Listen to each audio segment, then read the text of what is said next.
Welcome back, everybody. Ranger Restoration and Repair here. Today, I want to do this video for a while, but today we are going to do my top 5 tips for buying toys online. Specifically, I guess you'd say Power Rangers toys. So let's get into the details. So I can't say that I'm an expert on the subject, but I have bought and sold toys online for on and off for the last 15 years.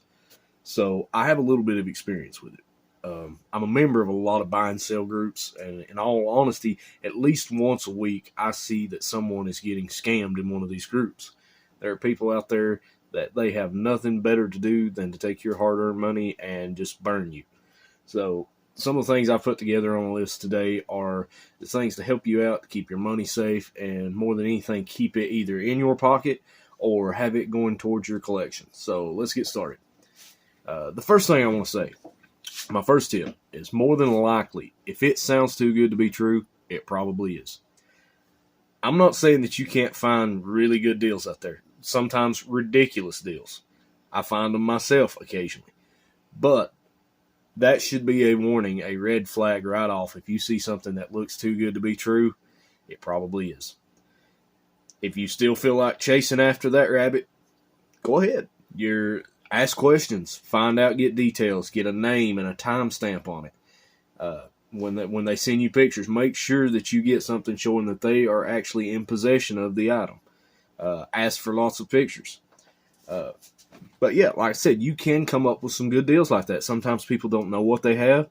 Other times they're just looking to get rid of it. Sometimes you just find people that put stuff up for a good price. It happens sometimes. Number 2 is payment. For me personally, I use PayPal and nothing else.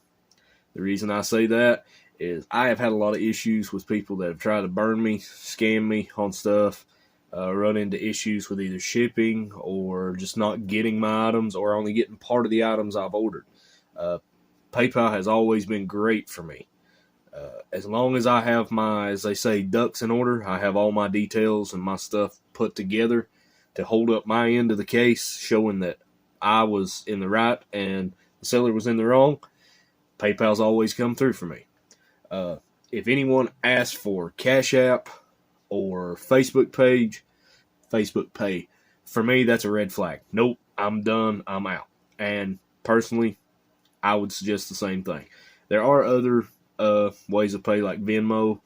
I've never personally used it, so I can't speak to that one, but make sure that whatever you're using is a service that is going to protect you when you're buying something. That in case something goes wrong, that you're going to be able to get your money back. That you're not going to have to fight and go through some long ordeal. That's why I say I recommend PayPal. Third thing is you're the one buying whatever it be. A figure. Whatever it may be. A morpher. Alright, you're paying for this. You have the right to ask questions, to ask for pictures, to want to see all the details, to know what you're buying. Especially when you're buying something that is really expensive. Ask lots of questions. Get as many pictures as possible. But one thing that I see that I have learned myself from previous mistakes is not only when you buy these things or when you're asking, trying to get details on what you're buying, save those pictures. If you are buying through Facebook Marketplace, if you are buying from a buy and sell group on Facebook, or whatever the platform may be, save those pictures. Have screenshots of the ad that you first looked at. That way you have everything in case you need it to get your money back. Myself, I buy a lot of large lots of toys. Sometimes I buy boxes of like 30 and 40 pounds at a time. I have run into instances where I've bought large lots for maybe 1 or 2 small pieces. All right. Some sellers, and I have had that happen before. When I get my stuff, that one small piece will be missing, and they think you will not notice. Well, when the key purpose for buying that lot, for instance, was to get that piece, and you don't get it, then that causes a problem. So you want to have everything in order. That way you can go back to the seller, say, hey, this piece wasn't in there. Maybe you forgot to pack it or it was lost when getting packed. It happens. But always keep those things. Any conversations you have with the seller, make sure you screenshot those so you have everything to back your case up in case something does go wrong. Number 4 will be when you've made the deal, you've got everything sealed, you're making payment and everything. The seller that you're dealing with, discuss shipping. Discuss what method they're going to use. Discuss how they're going to pack. And discuss a time frame. Some people, they do not care how long it takes to ship something. They'll wait 3 or 4 weeks to ship something out. They don't care. Some people don't care to ship it at all. They'll have it next day in the mail. The other thing is packing. A lot of times, especially if you're buying an item that can be damaged easily in shipping, make sure you have the right as a buyer to ask these people that are selling it, say, hey, do you care to pack this a little more protectively? I want more bubble wrap, packing peanuts, something. I want to make sure it doesn't get damaged. And most sellers are willing to oblige. A lot of times they'll tell you, say, hey, it may cost a little bit more to do a little bit extra insurance. But when you're ordering something, especially something really rare or something in the box that you don't want damaged, you want to make sure that it gets there in one piece. Usually shipping services are okay. Sometimes you get a lot of damage from them. But, you want to try and cover yourself to make sure that the seller has packaged it appropriately and you have requested that. Which leads me to number 5. When you do, after the deal's done, they've shipped it, and you have received your item.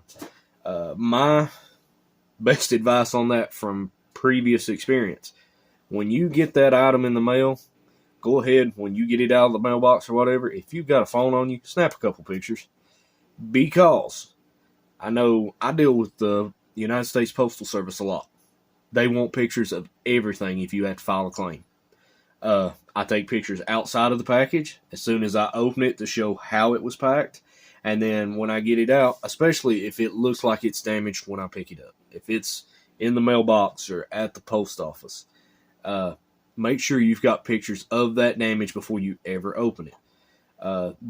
I know for the Postal Service, they are not really good, or at least my experience as of late, about covering claims. They want all kinds of information, and if they can't get enough they think it's their fault, they're not going to cover it.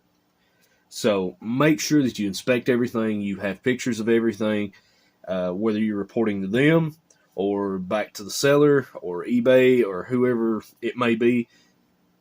That's probably my best advice when buying toys online. Make sure you cover yourself. I mean, overall, that's the most important thing. Go through the details, make sure that you've got everything lined up so you're either going to get your money back or you're going to get your item in the condition that you originally saw it when you decided to buy it. But those are my top 5 things for today as far as being a buyer online. I'll try and do another video as far as when selling, give you some tips on that. But until next time, guys, it's Ranger Restoration and Repair. We'll see you later.